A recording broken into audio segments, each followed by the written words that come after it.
فرمایا کل قیامت کا دن ہوگا، میدان محشر کا دن ہوگا، نفسا نفسی کا عالم ہوگا، ہر آدمی اپنے عزیزوں سے رشتہ داروں سے بھاگ رہا ہوگا۔ اما عائشہ صدیقہ رضی اللہ تعالی عنہ فرماتی ہیں یا رسول اللہ صلی اللہ علیہ وسلم کل قیامت کے دن جب لوگ اپنی قبروں سے اٹھائے جائیں گے تو بغیر کپڑوں کے ہوں گے، ننگے اٹھائے جائیں گے یا رسول اللہ۔ تو کل قیامت کے دن جب لوگ ننگے اٹھائے جائیں گے، جس طرح پیدا ہوئے تھے بغیر لباس کے، بغیر کپڑوں کے، قبروں سے ایسے اٹھائے جائیں گے، تو یا رسول اللہ کیا ہمیں شرم نہیں آئے گی؟ لوگ ایک دوسرے کو دیکھ کر شرم محسوس نہیں کریں گے؟ آقا دو عالم صلی اللہ علیہ وسلم نے فرمایا اے عائشہ، وہ ایسا ہیبت ناک، ایسا خوفناک دن ہوگا کہ اس دن کوئی کسی کی طرف توجہ نہیں کرے گا، ہر آدمی اپنے اعمال کے بقدر پسینے میں ڈوبا ہوا ہوگا، کسی کا پسینہ اس کے ٹخنوں تک ہوگا، کسی کا پسینہ اس کے گھٹنوں تک ہوگا، کوئی اپنے پسینے میں ناک تک ڈوبا ہوا ہوگا، کوئی اپنے پسینے میں گردن تک ڈوبا ہوا ہوگا، نفسا نفسی کا عالم ہوگا، کوئی کسی کی طرف توجہ نہیں کرے گا، ہر آدمی ایک دوسرے سے بھاگے گا۔ قرآن فرماتا ہے یوم یفر المرء من اخیہ و امہ و ابیہ و صاحبتہ و بنیہ، اس دن ماں بیٹوں سے بھاگے گی، بیٹے ماں سے بھاگیں گے، اس دن باپ بیٹوں سے بھاگے گا، بیٹے والد سے بھاگیں گے، اس دن بھائی بھائی سے بھاگے گا، شاگرد استاد سے بھاگے گا، استاد شاگرد سے بھاگے گا، عزیز و اقارب ایک دوسرے سے بھاگیں گے، کہیں مجھ سے نیکی نہ مانگ لے، ماں بیٹوں سے بھاگے گی، ماں کتنا پیار کرتی ہے دنیا کے اندر اپنی اولاد سے۔ سرکار دو عالم صلی اللہ علیہ وسلم نے فرمایا اللہ جل شانہ کی رحمت کے 100 حصے ہیں، اللہ رب العزت نے 99 رحمت کے حصے اپنے پاس رکھے، رحمت کا ایک حصہ اللہ رب العزت نے ساری کائنات کے اندر تقسیم فرمایا، اس رحمت کے ایک حصے کا ایک ذرہ اللہ رب العزت نے ماں کے دل میں ڈالا۔ فرمایا آپ علیہ السلام نے ایک گھوڑی جب اپنے بچے کو دودھ پلاتی ہے، اپنی ٹانگیں کھول لیتی ہے کہ میرے بچے کو دودھ پیتے ہوئے تکلیف نہ ہو۔ دنیا کے اندر ماں اپنے بچے کے ساتھ اتنی محبت کرتی ہے، رات کو بچے نے پیشاب کر دیا، سردی کا موسم ہے، سخت سردی کا موسم ہے، ماں بچے کو اٹھا کر خشک بسترے میں ڈالے گی، اس خود پیشاب والی گیلی جگہ پر سو جائے گی، ماں بچے کے ساتھ اتنی محبت فرماتی ہے۔ فرمایا ماں بھوکی سو جائے لیکن اولاد کو بھوکا نہیں سونے دیتی، فرمایا ماں پرانے کپڑے پہن لے گی لیکن اپنی اولاد کو عید پہ نئے کپڑے لے کر دے گی، بچوں کی ساری خوشیاں، بچوں کی ساری ضرورتوں کا ماں خیال کرتی ہے، اتنا پیار کرتی ہے اپنی اولاد کے ساتھ، لیکن فرمایا یہی ماں کل قیامت کے دن اپنی اولاد سے بھاگے گی، کہیں میرا بیٹا مجھ سے نیکی نہ مانگ لے، کہیں میرا بیٹا مجھ سے ایک نیکی نہ مانگ لے۔ ماں اپنی اولاد سے بھاگے گی، والد اپنی اولاد سے بھاگے گا، وہ والد جو دنیا کے اندر اپنی اولاد کے لیے، اپنے بچوں کے لیے اپنا خون پسینہ بہا دیتا ہے، لیکن آج والد بھی اپنے بچوں سے، اپنی اولاد سے بھاگے گا کہ کہیں میرے بیٹے میری بیٹیاں مجھ سے نیکی نہ مانگ لے۔ کل قیامت کا دن نفسا نفسی کا عالم ہوگا، ہر ایک دوسرے سے بھاگے گا۔ قربان جاؤں اللہ جل شانہ کی رحمت پر جس نے ہمیں اپنے محبوب کی امت میں پیدا کیا، قربان جاؤں اللہ جل شانہ کی رحمت پر جس نے ہمیں قرآن مجید جیسی عظیم نعمت عطا فرمائی۔ فرمایا اس نفسا نفسی کے عالم میں جب ایک دوسرے سے بھاگ رہے ہوں گے، ایک حافظ قرآن ہوگا جس کو دنیا کے اندر میں نے، آپ نے اپنے بیٹے کو قرآن کا حافظ بنایا ہوگا، اس کے سینے کے اندر قرآن محفوظ کیا ہوگا، حلال روزی کے ساتھ اس کو قرآن پڑھایا ہوگا۔ فرمایا کہ حافظ قرآن ہوگا کل قیامت کے دن جو اپنے ماں باپ کو تلاش کر رہا ہوگا۔ کون ہوگا جی؟ حافظ قرآن ہوگا۔ اس نفسا نفسی کے عالم میں ایک حافظ قرآن ہوگا جو اپنے ماں باپ کو تلاش کر رہا ہوگا۔ کیوں؟ اس لیے کہ اللہ جل شانہ نے اللہ کے محبوب نے فرما دیا کہ حافظ قرآن ان 10 آدمیوں کو جن پر جہنم واجب ہو چکی ہوگی، جہنم کا فیصلہ ہو چکا ہوگا، اللہ جل شانہ حافظ قرآن کو فرمائیں گے کہ 10 آدمیوں کو جنت میں اپنے ساتھ لے جاؤ۔ تو یہ حافظ قرآن اللہ کے دربار میں پیش ہوگا، اللہ جل شانہ فرمائیں گے ہاں آج 10 آدمیوں کی سفارش کر لے، آج 10 آدمیوں کی سفارش کر، آج تو جس کی طرف انگلی اٹھائے گا، جس کی طرف انگلی کا اشارہ کرے گا، آج میں اس کو جنت میں داخل کر دوں گا۔ میں نے بتا دیا کتنا نفسا نفسی کا عالم ہوگا، لیکن اللہ جل شانہ فرمائیں گے میرے حافظ قرآن آج تو جس کی طرف اشارہ کر دے گا میں اس کی بخشش کا اعلان کر دوں گا۔ یہ حافظ قرآن اٹھے گا، اپنے والدین کو تلاش کرے گا، اپنی ماں کو تلاش کرے گا، اپنے والد کو تلاش کرے گا، اپنی ماں کو پکڑ کر اپنے والد کو پکڑ کر اللہ کے دربار میں پیش کرے گا، اپنے عزیز و رشتہ دار اقارب کو پکڑ کر اللہ کے دربار میں پیش کرے گا۔ یا اللہ ان کی بھی سفارش ہے، یا اللہ یہ میرے ماں ہے، یا اللہ یہ میری ماں ہے، یا اللہ یہ میرے والد ہے، یا اللہ ان کی بھی سفارش کرتا ہوں، یا اللہ ان کی بھی سفارش کرتا ہوں، یا اللہ ان کی بھی سفارش کرتا ہوں، یا اللہ دنیا کے اندر اس نے مجھے پانی پلایا تھا، یا اللہ اس کی میں سفارش کرتا ہوں، یا اللہ دنیا کے اندر میں پڑھتا تھا، میں تعلیم حاصل کرتا تھا، میرا کوئی روزگار نہیں تھا، میرے دنیا کے اندر کوئی بزنس نہیں تھا، یا رب العالمین میری تعلیم کے اندر اس نے میری معاونت کی، میری مدد کی، میرا خیال کیا، یا رب العالمین اس نے دنیا کے اندر میرے پاس قرآن مجید نہیں تھا، اس نے قرآن لا کے دیا، یا رب العالمین میرے پاس تپائی نہیں تھی، اس نے تپائی لا کے دی، فرمایا جو بھی خدمت کی کل حافظ قرآن فرمائے گا یا اللہ اس نے میری یہ خدمت کی۔ اللہ جل شانہ فرمائیں گے اے میرے بندے حافظ قرآن تو جس کی طرف اشارہ کرے گا میں اس کو بخشش کا اعلان کر کے جنت میں داخل کر دوں گا۔ دنیا کے اندر جب ہم کسی نوکری ملازمت کے لیے جائیں تو سفارشی تلاش کرتے ہیں، کیا کرتے ہیں جی؟ سفارشی کہتے ہیں میرا فلاں بریگیڈیئر ہے جی سفارش کرے گا، فلاں کرنل ہے، فلاں جنرل ہے، فلاں آدمی ہے میری سفارش کرے گا۔ تو کیا میں اور آپ نے کبھی سوچا کل قیامت کے دن میرا کون سفارش کرے گا؟ کوئی سفارشی ہم بھی تیار کر لیں، کوئی سفارشی ہم بھی تیار کر لیں دنیا کے اندر، کل قیامت کے دن وہ ہماری سفارش کر سکے، کل قیامت کے دن وہ ہماری سفارش کر سکے۔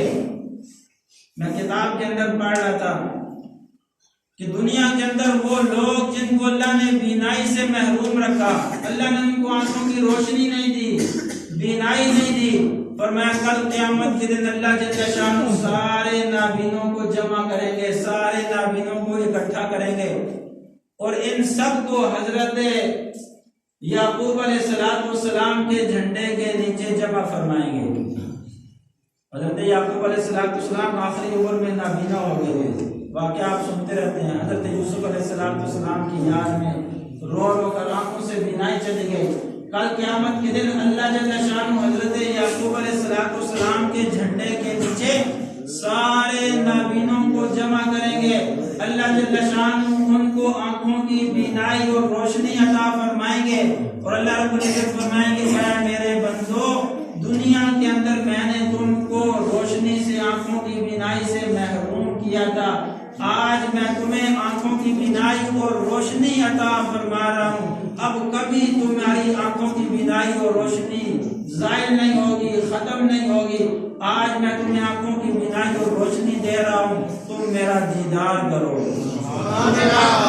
دیدار میں آنکھوں والوں سے 500 سال پہلے اللہ ان لوگوں کو جن کو دنیا کے اندر آنکھوں کی بینائی نہیں دی تھی 500 سال پہلے اللہ اپنا دیدار کرائیں گے، اور اللہ جل شانہ فرمائیں گے اس جماعت کو اے میرے بندو میرے عرش کے دائیں طرف چلے جاؤ اور عیش و عشرت سے رہو۔ اسی طرح وہ لوگ جو دنیا کے اندر بس جذام جس کو کہتے ہیں اس کے مریض تھے، دنیا کے اندر لوگ ان سے گھن کرتے تھے، نفرت کرتے تھے، اللہ جل شانہ حضرت ایوب علیہ السلام کے جھنڈے کے نیچے ان سب کو جمع فرمائیں گے اور اللہ رب العزت ان کے اس مرض کو ایسے نور سے بدل دیں گے، فرمایا ان کے چہرے، ان کے جسم آفتاب کی طرح چمکنا شروع ہو جائیں گے۔ اللہ جل شانہ فرمائیں گے میرے بندو، کل دنیا کے اندر تم سے لوگ نفرت کرتے تھے، تم سے لوگ نفرت کرتے تھے، گھن محسوس کرتے تھے، دور بھاگتے تھے، قریب پاس بیٹھنا گوارا نہیں کرتے تھے۔ آج میں نے تمہارے جسموں کو وہ نور، وہ روشن بنا دیا، سورج سے چاند سے زیادہ روشن کر دیا۔ اے میرے بندو، میرے اس پیغمبر حضرت ایوب علیہ السلام کے ساتھ میرے عرش کے دائیں طرف جنت میں چلے جاؤ اور عیش و عشرت سے رہو، عیش و عشرت سے رہو۔ یہ سارا منظر علماء دیکھ کر اللہ جل شانہ سے فرمائیں گے، اصل یہ بات سنانے کا جو مقصد میں آپ کو بتا رہا، یہ سارا منظر دیکھ کر علماء اللہ جل شانہ سے فرمائیں گے یا رب العالمین، یہ وہ لوگ جن کو دنیا کے اندر آپ نے آنکھوں کی بینائی سے محروم رکھا، ہم ہی نے تو ان کو آپ کا پیغام سنایا تھا کہ اللہ رب العزت کا شکر ادا کرو، اس پر صبر کرو، اللہ جل شانہ کا شکر ادا کرو، اللہ تمہیں جنت دے گا۔ ہم ہی نے تو ان کو بتایا تھا، یہ تو چلے گئے جنت میں، یا اللہ ہمیں کب جنت میں بھیجا جائے گا؟ اللہ جل شانہ فرمائے کہ آپ رکے رہو، آپ رکے رہو۔ پھر وہ جزام والے چلے گئے، علماء فرمائیں گے اللہ یہ بھی چلے گئے، اللہ جل شانہ فرمائیں گے کہ آپ ابھی رکے رہو، آپ ابھی رکے رہو۔ اللہ جل شانہ علماء سے فرمائیں گے، کس سے فرمائیں گے؟ علماء سے، قراء سے فرمائیں گے، وہ لوگ جو دنیا کے اندر دین سکھاتے رہے، دین کی تعلیم دیتے رہے، اللہ جل شانہ فرمائیں گے اے میرے علماء، اے میرے قراء، اے میرے بندو، دنیا کے اندر میں نے تمہیں بھیجا تھا، دنیا کے اندر بھی میں نے تمہیں اس لیے بھیجا تھا تاکہ تم لوگوں کو نفع پہنچاؤ، تاکہ تم لوگوں کو نفع پہنچاؤ، ان کو دین سکھلاؤ، کلمہ سکھلاؤ، قرآن سکھاؤ، نماز سکھاؤ، ان کی تربیت کرو۔ دنیا کے اندر بھی میں نے تم لوگوں کو لوگوں کے نفع کے لیے بھیجا تھا، آج بھی میں تمہیں لوگوں کے نفع کے لیے یہاں روک کر رکھ رہا ہوں۔ فرمایا اللہ علماء سے، قراء سے فرمائے گے یہاں کھڑے ہو جاؤ اور میرے بندوں کی سفارش کرتے جاؤ، میرے بندوں کی سفارش کرتے جاؤ، تم جس کی بھی سفارش کرو گے میں اس کی سفارش کو قبول کروں گا۔ اس لیے بھائی ہم ان حضرات کی قدر کر لیں، دین سکھانے والوں کی، قرآن پڑھانے والوں کی ہم قدر کر لیں۔ امام نافع مدنی رحمۃ اللہ علیہ بزرگ گزرے ہیں، 70 سال تک انہوں نے مسجد نبوی کے اندر قرآن پڑھایا۔ کتنے سال تک؟ 70 سال تک مسجد نبوی کے اندر قرآن مجید کا درس دیا۔ اور میں حضرت امام نافع مدنی رحمۃ اللہ علیہ جب کلاس میں آتے، درس شروع کرتے تو پوری کلاس اور درس میں خوشبو ہی خوشبو ہو جاتی۔ مریدین نے، شاگردوں نے ایک دن گھیر لیا، حضرت جب آپ آتے ہیں تو خوشبو ہی خوشبو ہو جاتی ہے، آپ کون سی خوشبو استعمال کرتے ہیں؟ پر میں تو کوئی خوشبو استعمال نہیں کرتا، میں تو کوئی خوشبو استعمال نہیں کرتا۔ اور میں حضرت جب آپ آتے ہیں تو خوشبو ہی خوشبو ہو جاتی ہے۔ شاگردوں نے، مریدوں نے اصرار کیا، ضد کی، حضرت اس کی وجہ بتائیں۔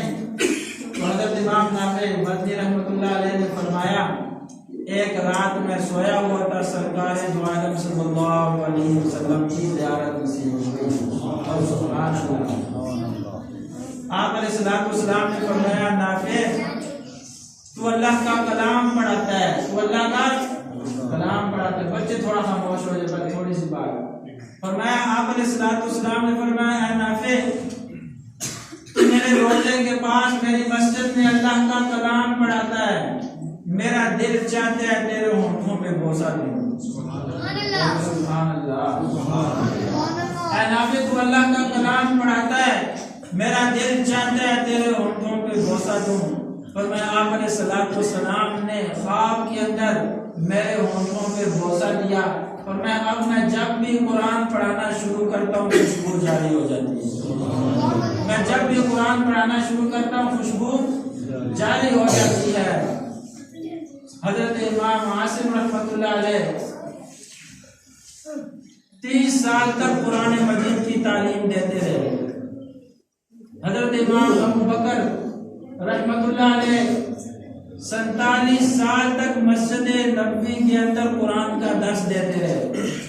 47 سال، زبان سے کیا لینا آسان، 47 سال تک مسجد نبوی کے اندر قرآن کا درس دیتے رہے۔ جب وفات ہونے لگی تو ہمشیرہ بہن رونے لگی، تو اپنی بہن سے مخاطب ہوئے، فرمایا روتی کیوں ہو؟ فرمایا روتی کیوں ہو؟ مکان کے کونے کی طرف اشارہ کر کے فرمایا اس مکان کے اس کونے میں نے 18,000 قرآن مجید ختم کیے ہیں۔ سبحان اللہ۔ فرمایا 24,000 قرآن مجید انہوں نے اپنی زندگی میں ختم کیے، اور مکان کے کونے کی طرف اشارہ فرمایا اس مکان کے اس کونے میں نے 18,000 قرآن مجید ختم کیے۔ علماء نے لکھا اگر ان کی زندگی کا حساب لگایا جائے تو فرمایا سال کے اندر انہوں نے 325 قرآن مجید ختم کرتے تھے۔ سبحان اللہ۔ ایک سال کے اندر 325 قرآن مجید ختم فرماتے تھے۔ آج میں بھی اور آپ بھی تھوڑا سوچیں، سال کے اندر کتنے قرآن مجید ختم کرتے ہیں؟ قرآن مجید کا حق ہے، کل قرآن پوچھے گا قیامت کے دن، قرآن مجید کا یہ حق ہے کہ سال میں کم از کم ایک مرتبہ قرآن مجید کو ختم کرنا۔ میں اور آپ سوچیں نا کتنے ختم کرتے ہیں۔ تو اس لیے میرے عزیز دوستو، قرآن مجید کے ساتھ محبت، اپنے بچوں کو قرآن مجید کی تعلیم دینا، یہ میری اور آپ کی دنیا آخرت کی ضرورت ہے۔ دمشق کے ایک بزرگ گزرے ہیں، آخری واقعہ سنا کر اجازت چاہوں گا۔ دمشق کے ایک بزرگ گزرے ہیں، انتہائی قابل توجہ بات ہے۔ فرماتے ہیں کہ ایک عورت قبرستان کے اندر آئی اور قبر کھودنے والے سے کہا کہ ایک قبر تیار کر دو۔ اس قبر کھودنے والے نے قبر تیار کی، تھوڑی دیر کے بعد ایک میت آئی، اس کے ساتھ 10-20 آدمی تھے۔ فرمایا اس میت کو قبر کھودنے والے نے میت کو قبر کے اندر جب رکھا تو بے ہوش ہو گیا۔ کچھ دیر کے بعد ہوش آئی، مٹی وغیرہ ڈالی، لوگ چلے گئے۔ کچھ عرصے کے بعد پھر وہی عورت آئی اور آ کر ایک قبر کھودنے کا حکم دیا۔ اسی قبر کھودنے والے نے قبر تیار کی۔ فرمایا تھوڑی دیر بعد ایک جنازہ آیا، اس کے ساتھ بھی تھوڑے سے چند آدمی تھے۔ اب اس قبر کھودنے والے نے اس میت کو بھی قبر میں اتارا، لیکن بے ہوش نہیں ہوا۔ اس میت کو دفنانے کے بعد یہ آدمی ان لوگوں کے پیچھے پیچھے چلا گیا اور جا کر اس عورت کا پوچھا کہ یہ کون عورت تھی اور یہ لوگ اس کے کیا لگتے تھے، میں اس عورت سے ملنا چاہتا ہوں۔ اب یہ قبر کھودنے والے نے عورت کا پتہ لگا کر اس عورت سے ملاقات کی، اس سے پوچھا کہ یہ 2 میت یہ کون تھے، ان کا کیا عمل تھا؟ اس عورت نے پوچھا کہ کیا وجہ ہے، آپ کیوں پوچھ رہے ہیں؟